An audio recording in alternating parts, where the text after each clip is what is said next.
Hey guys, I'm doing another book-to-movie comparison. Today we are looking at Odd Thomas, based off a novel by Dean Koontz. Now, to be honest with you, I had no idea that a movie had even been made of this book. To my understanding, it was a small company that did the movie, and that was maybe explains why I didn't know about it. But I was actually looking for the book in my library's online catalog, and I saw that they already had the movie in stock, so I'm like, okay, I just reserved both of them, and I watched the movie after I read the book. And I do want to warn you, right now, if you guys hear any strange sounds in the background, it's probably because my family is watching a comedy in the other room, and my dad laughs really, really loud, so I apologize in advance for that.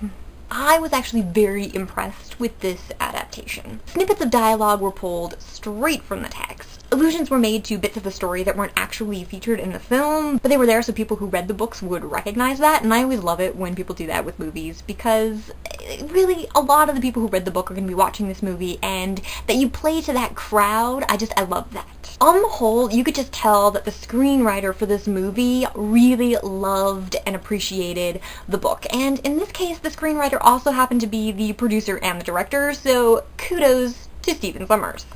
Initially, I was concerned that this movie would be a little too dark.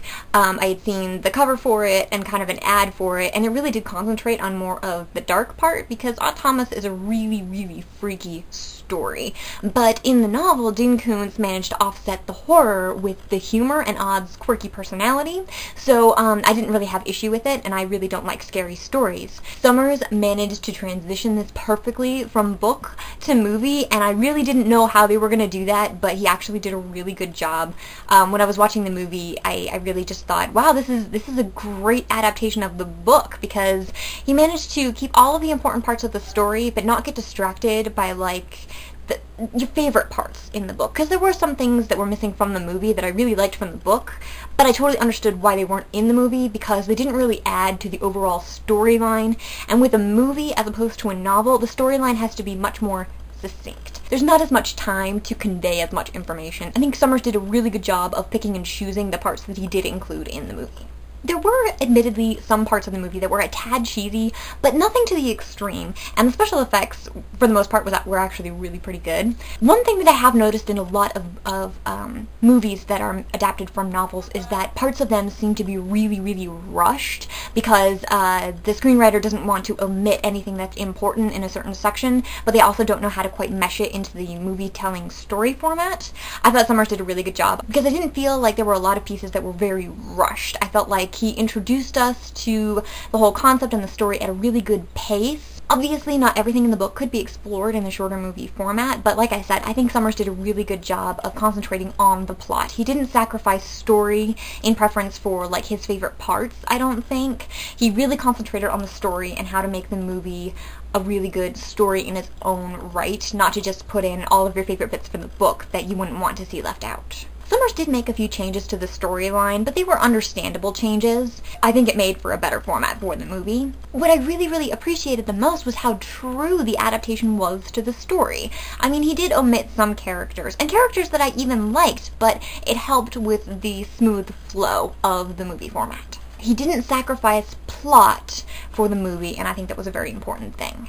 The one thing that I think could have used a little more explanation was Odd's fear of guns. They never actually go into this explanation because there wasn't enough time in the storyline. It's an action movie, people. Someone is trying to kill him for most of the movie, so yes, he should probably pick up the gun when he finds one to defend himself. But I've read the book, so I know why Odd doesn't pick up the gun. He has a legitimate fear of guns because of his psycho mother and his childhood, but Sommers didn't go into that because there really wasn't enough time in the movie to go into the depth of Odd's childhood and explain his fear of guns. There wasn't enough time or opportunity in the movie to do that, so I'm not really sure how you would have fix this problem, but I think just some kind of mention to the fact that Odd has, like, this legitimate fear of guns would have been good. And this could mostly be sprouting from the fact that I did watch this movie with my dad, and in any action movie, he is very much the person shouting in the crowd, pick up the gun when it's an action movie and someone's chasing them and there's a gun and they should obviously pick it up. And usually I have no problem with this because I'm, like,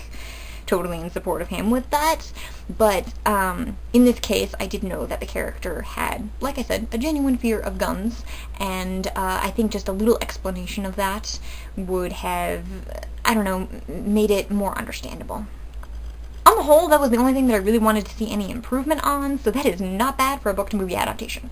I was a little disappointed that one of my favorite characters didn't appear in the story, and that is the ghost of Elvis, because I loved the fact that in Odd Thomas, the ghost of Elvis is hanging around this little hick town in New Mexico, and nobody really knows why, but he just hangs out there, and I loved that, and I loved that he was kind of a constant character for Odd in the story. But I can also see why Summers didn't put that into the movie, because on the whole, he doesn't really add a whole lot to the main story plot. And so while I was disappointed, I totally understand that. But still, this was definitely one of the better book-to-movie adaptations I've seen. Summers managed to keep the perfect balance between horror and humor that Koontz mastered in the novel. Odd's character and quirkiness were spot on. I think the actor Anton Yelkin, his performance was brilliant in this role. I could totally see him as Odd Thomas the entire time. The relationship between Odd and Stormy was perfectly portrayed. They have a very odd, quirky relationship, and I wasn't sure how that would relate to screen, but they actually made it work really, really well. I loved William Dafoe as the police chief, though honestly that is not the role I expected him to play. And Pico Mundo, the small town, was almost exactly as I had imagined it. And now I really, really want to read the rest of the books. So on the whole, this was a really good book-to-movie adaptation. If you liked the book, there's a good chance you will like the movie. Like I said, there were parts omitted and there were changes to the storyline, but I didn't think they ruined the story. I thought they made it a better story for a movie version, so I really did like it. And because it was such a small company, I guess, that did the movie, I was surprised with what good quality it was and how good it was. And so, yeah, if you liked the book, I would say definitely check out the movie, if you like book-to-movie adaptations. Because if you don't like book-to-movie adaptations, you're probably not going to like it, because there's just no helping some people. Alright guys, I will see you next week.